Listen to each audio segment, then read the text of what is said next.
So yun, matapos ang 4 na laban dito nga sa serye ng Minnesota Timberwolves kontra dito sa Dallas Mavericks, ay kapansin-pansin na hindi ito naging madali para sa Wolves lalo't nasa 3-1 standing na sila. Pero ngayong balik home court advantage na ulit ito para sa kanila, magagawa pa nga ba nilang mabaliktad ang laban?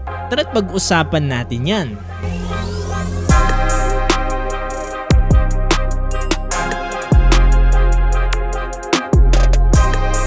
Dito sa naging serye na to, nang mapapansin natin na talagang hirap nga talaga dito ang Minnesota Timberwolves. Lalong-lalo na dito para sa tambalan ni Luka at Kyrie Irving.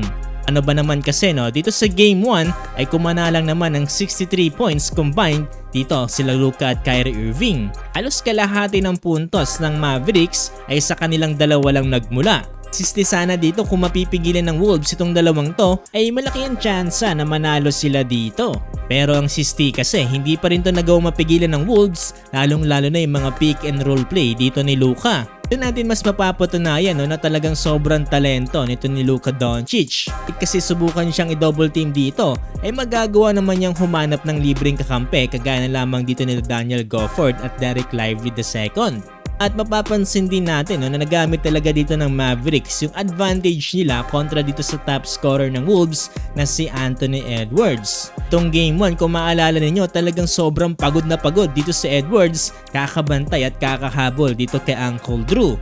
Para malimitahan lamang yung puntos na nagawa niya dito para sa Wolves na kung saan kumamada lamang siya ng 19 points. Samantalang dito ang Game 2 ay nakita naman natin yung adjustment dito ng Minnesota Timberwolves para dito nga sa pagitan ng Luka Doncic at Kyrie Irving. Pero as usual, sila Kyrie at Luka pa rin ang bumubuhat para dito sa Mavericks na halos kalahati ng puntos ay nagbumula sa kanilang dalawa. Pero yun, gaya nga ng sinabi ko kanina ay mukhang expected na rin to ng Dallas Mavericks na magkakaroon ng adjustment dito ang Wolves para kay Luka Doncic. Kasamang palad, nagkaroon pa ng turnaround yung laban dito sa Game 2 at naipasok pa nga dito ni Luka Doncic yung dagger 3-pointer niya kontra dito sa defender na si Rudy Gobert. Dito sa Game 2 ay consistent pa rin si Luka na kung saan umiscore ng 32 points samantalang si Uncle Drew naman 20 points. Samantalang para naman dito sa Wolves ay 21 points para kay Edwards at itong sila Towns at Rudy Gobert ay meron tag 15 at 16 points.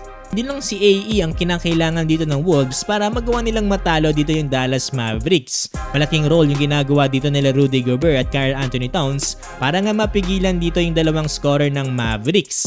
Dito sa Game 3 ay mas lalo nagkaroon ng problema dito ang Minnesota Timberwolves dahil sa naging home court advantage dito ng Mavericks. Dagdagan yung problema dyan at hindi pa rin nila mapigilan itong sila Kyrie at Luka. Nag-average pa rin ng 30 plus points sa game. Tapos ng laban na to sa 116-107 ay medyo nawawala na ng pag-asa dito ang mga fans at inaisip na nga na baka ma-sweep na nga itong laban. Pero nitong Game 4 ay mukhang nagkaroon na ng pag-asa dito ang Minnesota Timberwolves matapos nila itong matalo sa 105-100.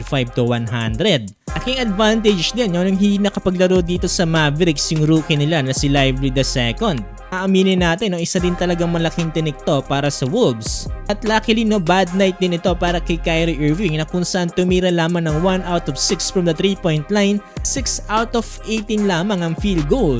Kaya din para kay Luka Doncic na 7 out of 21. Pero kahit naging ganyan ang shooting ng dalawang to, ay kamuntikan pang matalo dito at ma-sweep ang Minnesota Timberwolves. Buti na nga lang at nagawa nga mag-step up dito nila Karl Anthony Towns sa Rudy Gobert dito sa 4th quarter kaya nagawa nilang manalo dito sa laban. Ngayong balik na ulit ang home court advantage para dito sa Minnesota Timberwolves, magagawa pa nga ba nilang maulit ang nagawa nila dito sa Game 4? Hindi pa rin naman nawawalang pag-asa para dito sa Minnesota Timberwolves. Nagawa nga nilang matalo yung defending champion na Denver Nuggets, hindi pa rin naman malabo na may survive pa nila tong mga susunod na laban. Yun nga bilog pa rin ang bola at hindi natin alam kung papayagan pa sila nila Luka Doncic at Kyrie Irving na umabot pa to hanggang Game 6. Dahil magiging malaking problema rin para sa Mavericks kung magkakaroon ng momentum itong Minnesota Timberwolves. So yun, ano masasabi nyo dito sa magiging laban? Kanino kayo dito, Minnesota Timberwolves o Dallas Mavericks?